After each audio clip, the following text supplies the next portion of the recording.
Advance tip स्टार्टिंगलाच देते. ह्या वीकचं पूर्ण ब्लॉग मी ह्यातच ॲड केलेलं आहे. सगळ्यांना महाशिवरात्रीच्या खूप शुभेच्छा. आय नो की हा व्हिडिओ थोडा लेटच आलेला आहे, कारण की माझ्या लक्षात नव्हतं की मी पोस्ट केलं आहे का नाही केलं आहे. आणि त्यानंतर समजलं की ते ना व्हिडिओ अपलोड होताना ते काहीतरी पॉजमध्ये गेला होता तो, आणि तो रिझ्यूम झालाच नाही. तर मग त्यामुळं हा आत्ता अपलोड होतो आहे आय गेस, आणि त्याच्या आधी मी अपलोडिंगला लावला होता. आता बघूयात काय होतं. तर मी अशा छोट्या मोठ्या क्लिप्स ॲड करून ठेवल्या होत्या, ज्या की संडेला आम्ही एन्जॉय केलं होतं. आणि मी संडेला कधीतरी म्हणजे खूप दिवसातून मम्मीकडे गेले होते. तर मग असे काही मुमेंट्स होते. आणि हा आमचा आहे रॉकी, आणि तो सगळीकडं शोधत होता की मी माझ्या कॅटला किंवा मॅक्सला घेऊन आली आहे का. पण मी काही कॅटला दरवेळेस घेऊन नाही जात.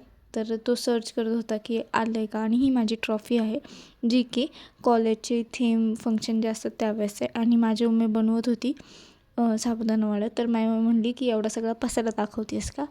पण जे वर्किंग वुमेन आहेत ते समजून घेऊ शकतात की पूर्ण वीक हेक्टिक असल्यावरती असा पसारा होऊ शकतो. आणि मध्ये आधी माझं शेंगदाणे खाणंसुद्धा चाललं होतं. तर मम्मी तयारी करत होती की जे आपण शेंगदाण्याचं कूट, मिरची जे आपण साबुदाणा वड्यामध्ये घालतो, तर त्याची तयारी करून घेत होती. तर बघूयात आता पुढं काय काय होतं आहे. सो पूर्ण व्लॉग बघा, मिस करू नका.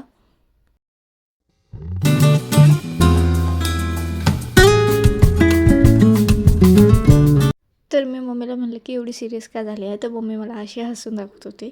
त्यामुळे म्हणलं की ठीक आहे चला, तेवढं तर तेवढं. आणि त्यानंतर तिने खोबरं खूप जोरात चिरायला घेतलं. म्हणलं जरा हळू, तर खोबऱ्यावरती राग नको काढू, जो काय असेल तो. मग त्यानंतर मीच तिला म्हणले की एवढं बारीक का चिरते, की मिक्सरलाच लावायचं आहे तरी. मग त्यानंतर तिचं म्हणणं असं होतं की नाही होत ते मिक्सरला बारीक, आणि तू हे असं काही बोलू नकोस, नाहीतर आहे ना ते व्हिडिओवाले म्हणतील ही काहीही सांगते. नंतर मग परत म्हटलं की ठीक आहे एकदा ट्राय कर ना. पण ती बोलली नाहीच होते, ते सगळं त्याच्यामध्ये येतं आहे. सो म्हणलं असं काही होणार नाही आहे, मी व्हॉइस ओव्हर करू शकते. आणि अशा तऱ्हेने सगळं आवडल्यानंतर मी घरी निघाले होते. आणि नेहमीप्रमाणे सूर्यदेव माझ्यावर खूप प्रसन्न असतात. आणि घरी आलो तेव्हापासून लाईट नव्हतीच. पण संध्याकाळी 5पर्यंत 6पर्यंत वाट बघायचं चाललं होतं, आणि 7 वाजले तरी लाईट आली नाही. अंधारातच आता दिवा लावला पाहिजे. मग कसं काय ना टॉर्च वगैरे ऑन करून म्हणलं ठीक आहे एवढं तर एवढं शूट करूयात आपण. आणि मग मी माझ्या इथं दिवा लावायची तयारी करून घेत होते.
5 दिवस रविवारचा आणि महाशिवरात्रीचा मी तर खूप एन्जॉय केलं. आणि थँक्स टू ऑल की तुम्ही व्हिडिओ पूर्ण माझं बघत आहात. नाही आधीवालं ते चांगलं होतं.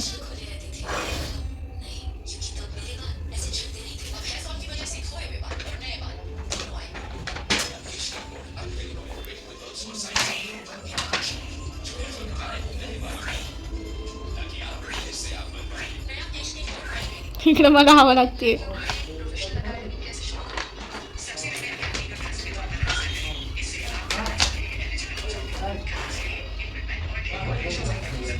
A few moments later. आई शपथ.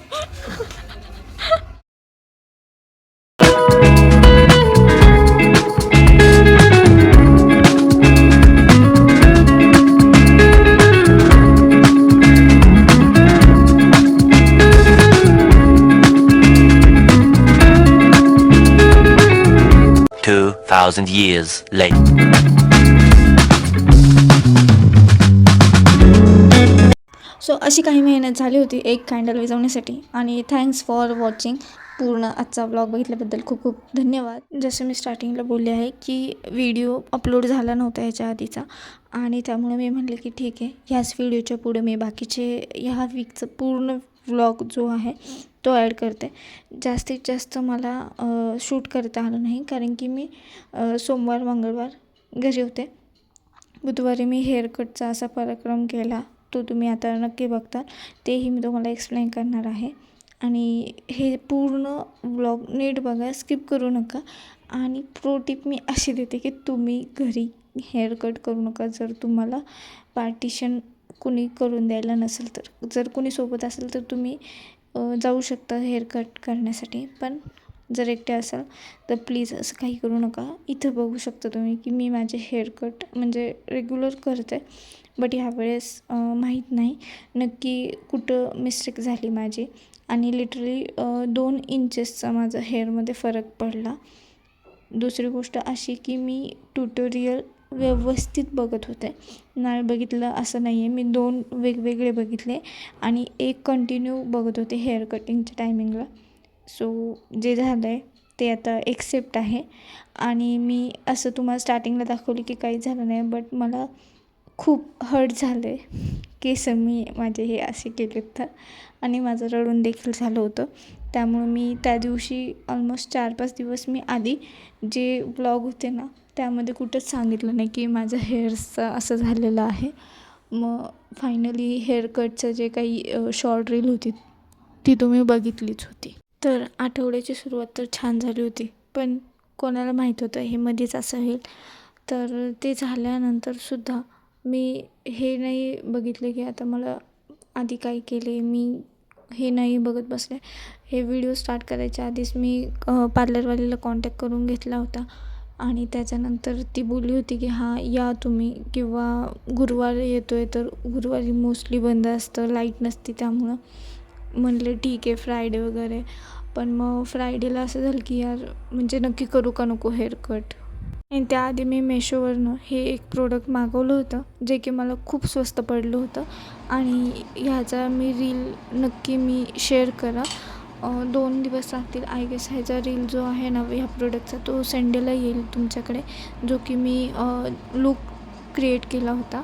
आणि त्या लूक क्रिएट केल्यानंतर माझ्यासोबत काय झालं होतं हेही मी तुम्हाला त्या रीलमध्ये नक्की सांगाल. तोवर तुम्ही माझे बाकीचे जे ब्लॉग येतील, शॉर्ट्स येतील ते नक्की बघा, लाईक करा, सबस्क्राईब पण करून ठेवा. आणि अजून एकदा तेच सांगाल की घरच्या घरी हेअर्सचे कटिंगचे हे काही असं तुम्ही करू नका. जर सोबत कुणी नसेल तर, सोबत कुणी असेल तर तुम्ही नक्की करू शकता. त्यानंतर मी माझ्या फेसचं कंप्लीट मेकअप वगैरे केल्यानंतर जी पावडर असते लूज पावडर आपण ती लास्टला लावतो का तर मेकअप सेट होण्यासाठी व्यवस्थित. आणि ती पावडर अशी मी पूर्ण सेट करून घेतली. त्यामध्ये सुद्धा मी विचार केला की आता मी पावडर सेट करते, पण असेच माझे हेअर सेट झाले ना तर मी खूप हॅपी होईल. आणि असं काहीसं मी लगेच रात्रीतून मम्मीकडे पोचले होते. सो मम्मीला ह्या गोष्टीचा अंदाज होता की मी असं काहीतरी केलं आहे. आणि त्याच्यानंतर मम्मीनी सकाळ सकाळ जे सँडविच बनवतो आपण त्याचं स्टफ बनवायला घेतलं होतं. आज मला नाश्ता मम्मी बनवून देणार होती. सो मी खूप हॅपी होते. ठीक आहे चलो एक काम तर वाचलं आहे माझं. पण म्हणलं की सँडविच नुसतं जरा नाही पुरणार, म्हणून म्हणलं की ढोकळा मी बनवते. आणि मग ढोकळा बनवला, पण त्यावरती साखर जी आहे ती विरघळलीच नव्हती. आणि फायनली मी हेअरकट करायला पोचले, पण मी दुसरीकडेच गेले होते हे मी नक्की सांगाल. आणि माझा हेअरकट फ्रेशली असा दिसत होता. सो फायनली मी हॅपी होते की कोणीतरी मला हेल्प केली की माझे हेअर नेट करून द्यायला. आणि खूप छान वाटलं की तिने माझे हेअर खूप छान करून दिले. आणि असं संध्याकाळचं ट्रॅफिक होतं आणि मी माझ्या घरी आलेले आहे. तर व्लॉग कसा वाटला ते नक्की मला कमेंटमध्ये सांगा. बाय.